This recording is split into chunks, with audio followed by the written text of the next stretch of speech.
Hey, study group session leaders. This is week 8, and we are going to go into time management.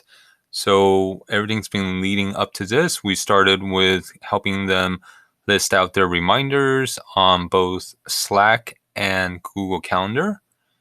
And so that's just based on what they currently have and how they list out their schedules.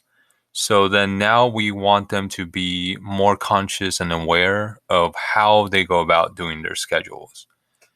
And this will probably be the next 4 weeks. And so it will take us towards the end of the semester. You'll see a couple of changes for the slides that I've created. I'm experimenting with using, visual designs to help scholars or your audience members figure out where they should be looking. So again, it's kind of improving on how we present and using visual aid to guide people's eyes.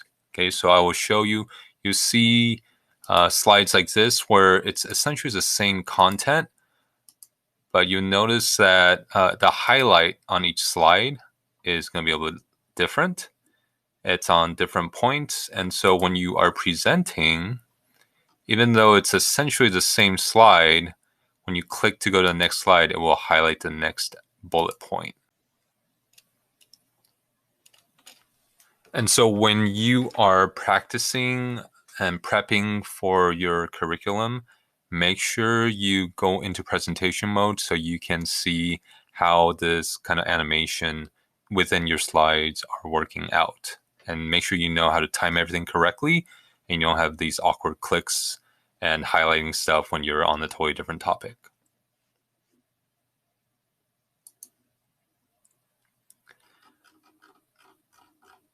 Okay, so let's get to this. So we are going to be talking about planning for a productive life.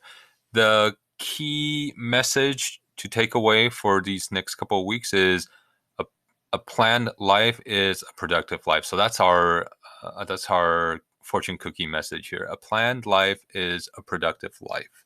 And to, as with everything, anytime you want to do any kind of behavior change, first thing that you need to develop is awareness. And so if we're going to be talking about time management, then it's all about awareness of your time.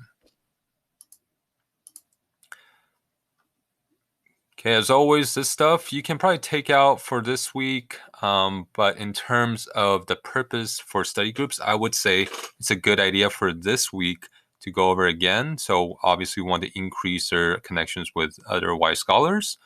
It's a time to improve their student success skills. And so that's really what we're going after here in these next 4 weeks is showing them different ways to time manage, to prioritize, and then helping them develop that sense of awareness about their time. And of course, guiding them to practice their growth mindset. Okay, this is all editable for your needs. So if you're using YSP journals, make sure you put that in there. I believe they should all be experts in Zoom buttons by now. Okay, and then make sure you are going over the group learning agreements with your folks. And in my announcement, I asked that if you have turned your camera on and show your face and as part of your group learning agreements, then make sure you are following through with that. Otherwise, I'm sitting at your group and I'm seeing a bunch of foreheads and ceilings, and that kind of destroys your agreements. Our session objectives are to reflect on how we choose to spend our time in a healthy way. We're going to try one strategy for time management, and then we're going to introduce this week's assignment, which is the time discovery log. So we'll get to that later. Check-in question, how are you feeling? You're going to go through quickly the reminder tool. So saying, okay, we went through how you can remind yourself using Slack. You can create one-time reminders. You can create repeated reminders. And then don't forget to look at your list of active reminders. Google Calendar, you can create appointments. You can invite people to your schedule. And you can send or you can add email notifications to be sent out to you to remind you ahead of time when you have a upcoming appointment. And this is just to show them that if you had mapped out your schedule fully, this is what it should look like. Once again, a planned life is a productive life. And so in this case, you will give them a quick intro about what we will be doing for the next couple of weeks. And then you can go into what we are going to call rapid fire questions. That means they shouldn't take too long to respond. They just will take 5-10 seconds to think about it and put it into chat. So very first question is, are you busy? Very likely 100% of them will put down yes. You go through emotions. How many hours a week do you spend in academic classes? And by this, we mean school or college courses that they're taking. So it's purely academic. How many hours a day do you typically spend on homework and studying? So doing work for classes and studying for tests and quizzes. How many hours a week do you give to other people? So that could be for families. For your family, if you have to take care of your siblings, if you have to eat dinner or meals with your family, that's giving time to your family.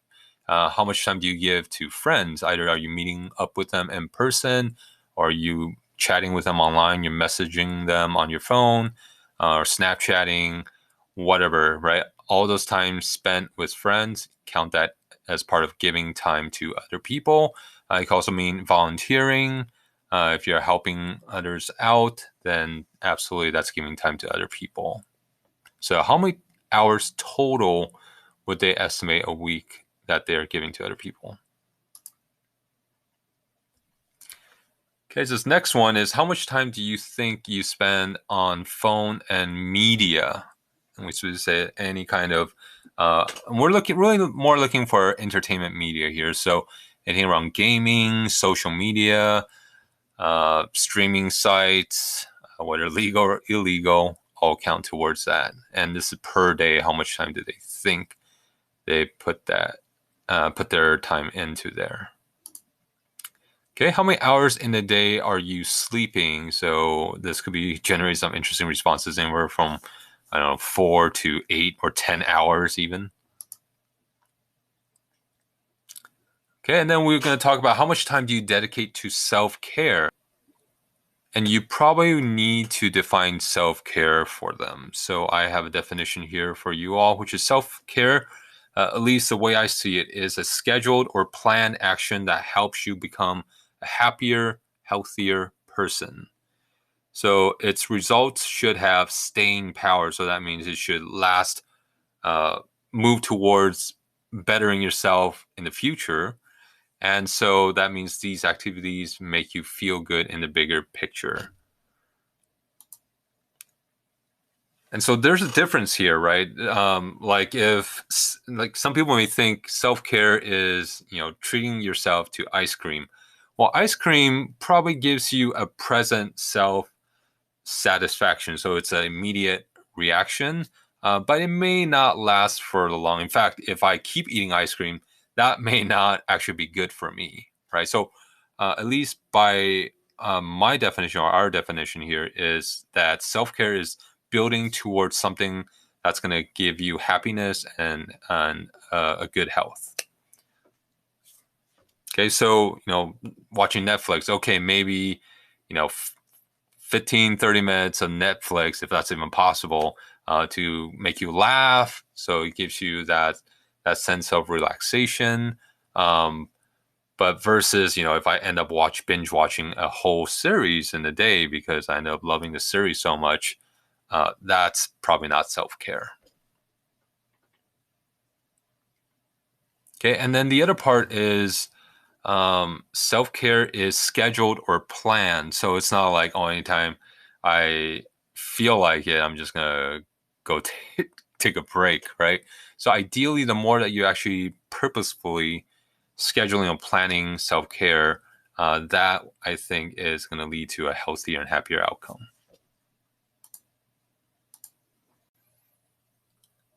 All right, and then break time.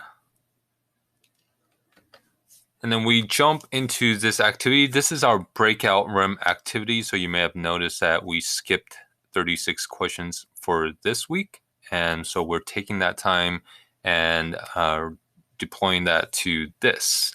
And so what we want, this is a one strategy in terms of time management, which is when you're thinking about your priorities, sometimes it may be helpful to start at the end. And we actually do this quite a bit when we're planning for Y Scholars. We start at the end, we think, okay, what is it that we want by the end of the year to accomplish? So it's kind of like goal setting, right? But we are a little bit more exact here. So when we talk about create a year-end list, we want the scholars to imagine, what if you had an amazing year? And so we know that 2020 has been just hell so far. So let's kind of jump to the other side and really imagine ourselves. So on the scholars' end, in terms of their college pathway, they had an amazing year. They had a highly productive year. What happened in terms of their college pathway? Okay, so think about some examples that you could recommend for them. So is it that they made progress in terms of making some advancement in their essays or college searches? Is it that they found a college that they absolutely love? They found a passion that they really want to dive into? Okay, now same thing. What's a productive year in terms of their relationships? And so we're probably mostly talking about families here, families and friends. So what did that look like? Is it that I spent more time with my parents and I really got to know about their struggles and I helped them figure out how we can really make it through COVID? Or how about my friends? Is it that I am able to help one friend who really needed my support? Okay, so what does that look like? And then lastly, you and yourself. So the scholars themselves, how, they had a really productive year in terms of taking care of themselves. What exactly did they do? So for this one, I would probably suggest having them write down stuff in their journal. So give them a little bit of time to do that. And then you're going to break out into pairs and then have them share with each other. And then when they come back together, make sure give them instructions that they will be sharing at least one thing from their partner that they had spoken to with the group. Okay, so again, this is all imagination. This is ideal, and so hopefully it should be a pretty safe activity.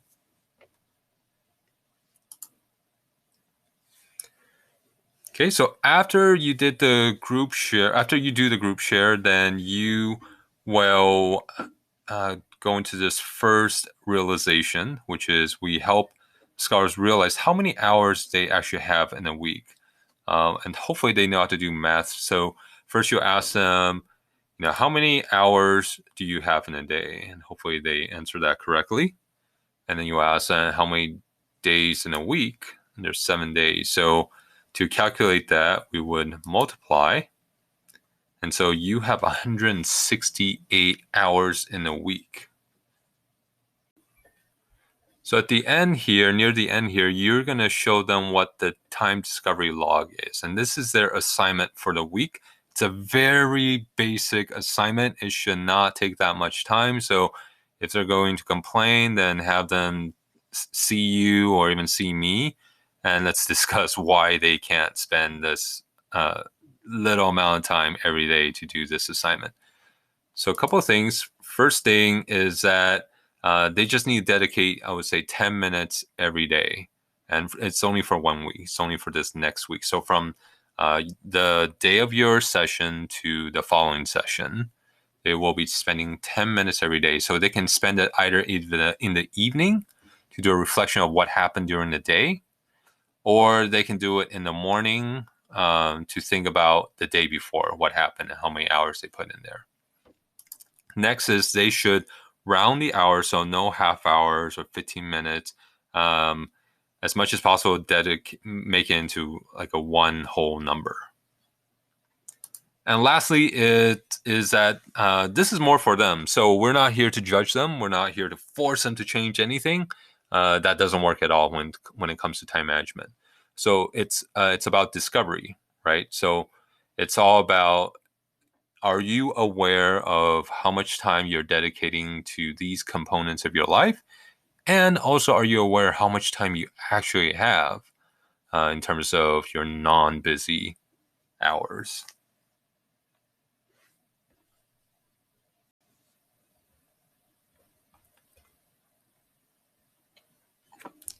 Okay, so this is what the time discovery log looks like. So this is a sample, and I started working on it a little bit. So let's say if I sleep about 7 hours every day, so we'll put 7 hours in there. I also do 1 hour of exercise. I spend about 3 hours with family, so I'm thinking, 1 hour for lunch, 1 hour for dinner, maybe 1 hour for breakfast as well. Free time is any time spent with friends, and then phone or social media. I think that's a category in itself, and I'm probably underestimating here, so I'm going to up that.